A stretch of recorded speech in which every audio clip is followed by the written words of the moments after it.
Que a graça e a paz do nosso Senhor e Salvador Jesus Cristo habite sobre a sua vida, sobre a sua casa, sobre a sua família, hoje e sempre. E que Deus te abençoe com toda sorte de bênção. Salmo 66, verso 10 diz assim: Pois tu, ó Deus, nos puseste à prova, tendo-nos refinado como se refina a prata. Tu nos levaste para a armadilha, puseste um pesado fardo sobre nossas costas. Fizeste com que os homens cavalgassem sobre as nossas cabeças. Passamos pelo fogo e pela água, mas nos trouxeste ao lugar de abundância. Muitos crentes, quase que automaticamente, quando a gente faz planos e que dão tudo certo, a gente atribui que foi a ação de Deus.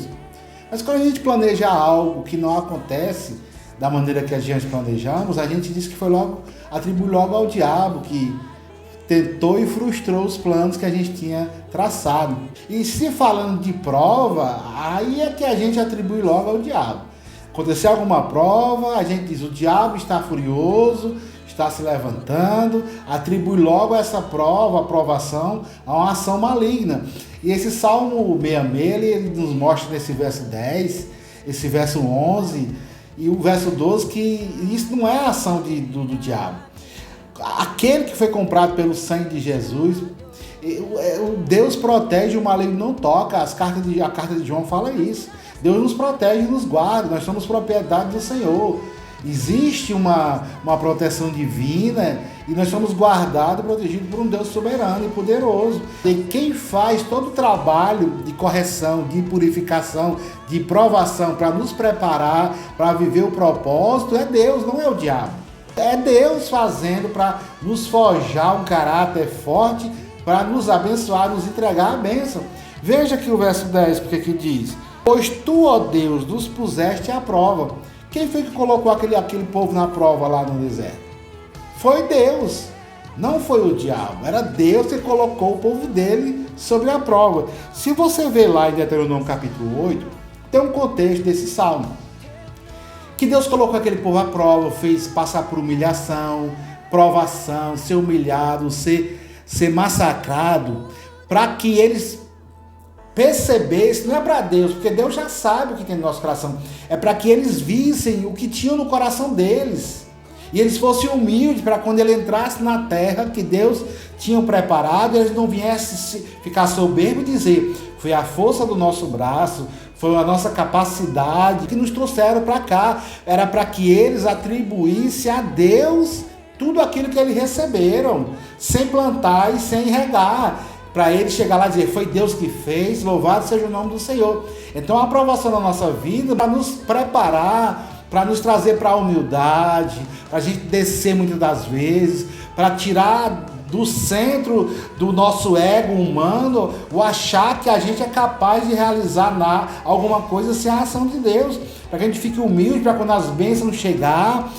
os projetos se realizarem, a gente atribuir a ação de Deus que nos capacitou, que nos deu a força para realizar. A base, a fonte do milagre foi Deus, da bênção foi Deus, não é a nossa própria capacidade. É para isso que serve as provações de Deus. E ele continua dizendo assim, ó. Ele, no verso 10 ainda: tem nos refinado como se refina a prata. Ele diz, ó, Deus colocou à prova aquele povo dele, Deus nos coloca à prova e nos refina, nos purifica como o refinador purifica a prata, o ouro. Eu sou do interior do Pernambuco, na minha terra lá, da terra do meu pai, da minha mãe, teve extração de ouro. O único que não ganhou dinheiro com isso foi eu, né? Mas eu via o processo de purificação do ouro. O ouro é tirado em meio às pedras, à sujeira, e ele é colocado num produto, ele é tirado de lá de dentro. Eu não vou explicar o processo aqui, mas o processo final é fogo.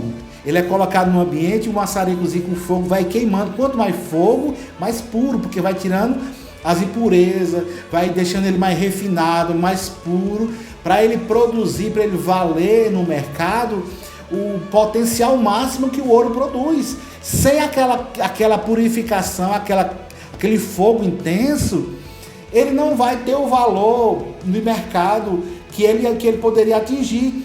O cristão é a mesma coisa. Deus nos salvou, Deus nos tirou do lamaçal do pecado, e Ele tem bênçãos, e Ele tem projetos para que a gente cumpra. Ele tem bênçãos para nos entregar, tarefas para realizar, mas Ele precisa nos preparar. E aí Ele nos prepara mediante a purificação, e é pelo fogo, pela provação, tirando, arrancando as mazelas, ajeitando o caráter, ajeitando as motivações, deixando você quebrantado, deixando você rendido. Não é que Ele não saiba, é para que a gente possa entender que é por Ele e tudo para Ele.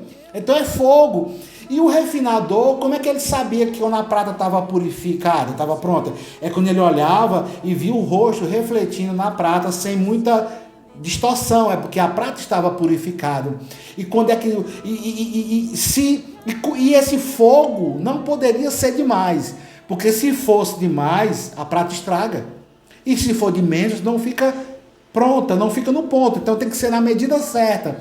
E o único responsável por esse fogo na medida certa é o refinador. Ele tem a responsabilidade de purificar o ouro na medida certa. E quem é nosso refinador? É o Espírito Santo de Deus, é o nosso Deus. A responsabilidade é dele. E como é que o refinador via que a prata estava purificada? Como ele disse, quando ele via, refletia nele o seu rosto. Quando é que o Espírito Santo, Deus vê que a gente está preparado? Quando o caráter de Deus é refletido nas nossas ações, nas nossas atitudes, na nossa motivação. Quando a gente parece com Jesus, quando a gente age parecido com Ele, quando a gente se move pelo princípio da vontade dEle. Aí estamos preparados para viver o projeto. E quem é o refinador nosso? É o Espírito Santo, é Deus. Ele jamais vai deixar o fogo vir além do que eu possa resistir. A provação para mim e para a sua vida é na medida certa, para nos deixar perfeito, para viver a vontade dEle. Então, se você está sendo provado por Deus, e Ele sabe a medida certa para você. Não vai ser mais e nem menos, mas Ele vai nos purificar, Ele vai nos colocar na prova, Ele vai nos purificar para nos ficar preparado para viver a sua vontade. No versículo 11: Tu nos levaste à armadilha, puseste um fardo pesado sobre as nossas costas. Quem foi que levou o povo para a armadilha? Foi o diabo? Não, foi Deus. O que é armadilha? É um local onde a gente fica preso, e a armadilha tem a função de fazer parar, para fazer a presa ficar parada. Muitas das vezes nós estamos agindo no automático, fazendo tudo que deseja e que quer, do jeito que dá na telha, e Deus nos leva para a sua armadilha para fazermos a gente parar. Para quê? Para a gente refletir, para fazer a gente pensar, para Ele nos conscientizar que a direção que a gente está indo está errada. Aí Ele nos coloca em armadilha e faz nos parar. E a gente às vezes diz que é o diabo, não é Deus parando, eu e você às vezes, para recalcular a rota, para ajustar o que precisa, para a gente trilhar o caminho certo. Provérbios 4, 26 diz assim: reflete sobre as tuas escolhas e sobre o caminho por onde andas, e todos os teus planos serão bem-sucedidos. Reflexão, é preciso refletir, pensar, analisar como é que está sendo a nossa vida. E às vezes Deus tem que parar a gente, para que a gente possa parar e pensar e deixar ser ministrado por Deus. E qual é a arma que Deus coloca?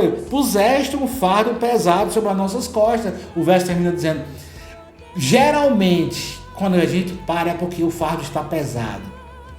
A carga é muito intensa e a gente não consegue, a gente para. Porque quando a gente não está fazendo as coisas que Deus mandou, da maneira que Ele mandou, o fardo é pesado. É muito mais pesado, a gente não consegue carregar. Mas o fardo do Senhor, como diz Mateus 11:30, é suave e leve. Então, se o fardo está pesado, está te cansando, é porque esse fardo pode ser que não seja o fardo que Deus quer para você. Ele está te mandando você parar, refletir, analisar, porque Ele quer recalcular a sua rota para você viver o plano extraordinário de Deus para a sua vida. Mas a provação, a purificação, essa armadilha, esse peso, quem está fazendo sobre a sua vida e a minha muitas das vezes não é o diabo, é Deus, para nos preparar para a gente ver o extraordinário dele. E o verso 12 diz assim: fizeste com que os homens cavalgassem sobre as nossas cabeças, passando pelo fogo, passando pela água. Estamos em crise. A crise para o mundo, ela é sinal de fim, de destruição, de perca, porque ele não tem a esperança no nosso Deus. A crise para alguém que não tem Cristo é desesperadora, porque ele não vê saída, é só buraco, é só descendo de ralo abaixo. Então o diabo é só matando, roubando e destruindo. A crise para o mundo é final, mas para o crente tem outra perspectiva. A palavra crise, ela deriva-se da palavra crisálida. E o que é a crisálida? De uma forma bem simples, bem enxuta, crisálida é o processo que a lagarta faz para se tornar borboleta. A lagartinha ela entra no casulo, ela está em crise, na crisálida.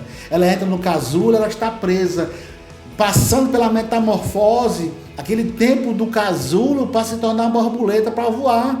Naquele processo ela está em crise, ela está na crisálida. E ela tem que passar por aquele processo para poder se tornar borboleta. Ela rastejava, mas depois ela vai voar, mas ela tem que passar por aquele processo. Só tem um detalhe: se tirar ela antes do processo, duas coisas podem acontecer.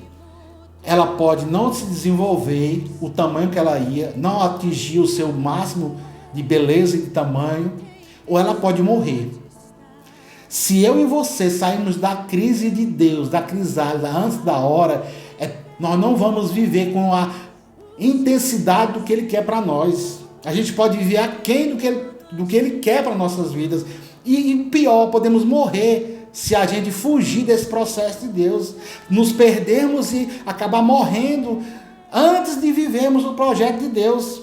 Então, a crise para o mundo é a destruição, mas a crise para nós é o processo da metamorfose, da transformação, para a gente voar voos altos, nos transformar em algo belo e termos voo muito mais alto. Então, se você está em crise, você está na crise do Senhor, Ele está te preparando, te forjando, para você rastejar, mas depois você vai voar como águia, você vai viver o novo de Deus, o extraordinário de Deus, mas não pode fugir da crise, do trabalhar, do processo, da purificação, da provação, do refinamento de Deus, da armadilha que Deus nos prende para nos tratar. Não pode.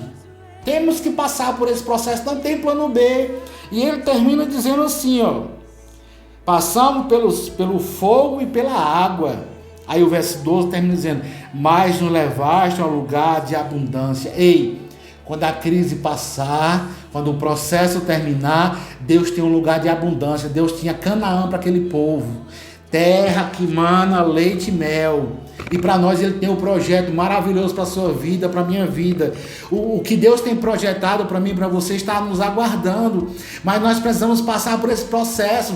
Mas quando passarmos, nós vamos chegar no lugar de abundância, de providência. Ei, eu quero liberar uma palavra sobre a sua vida. Vai ter providência na sua família, no seu casamento, na sua vida financeira, na sua vida amorosa, ministerial, profissional. Você vai viver o extraordinário do Senhor. Mas não fuja do processo do trabalhar de Deus, porque Ele está te forjando e te preparando para você viver a abundante vida que Ele tem para cada um de nós. Não fuja, deixa Deus trabalhar, porque Ele sabe o que está fazendo, Ele tem o controle sobre tudo. Quando terminar o processo, a gente viverá o propósito, e Ele é glorioso para a honra e glória do nosso Senhor e Salvador Jesus Cristo. Amém? Que Deus em Cristo nos abençoe.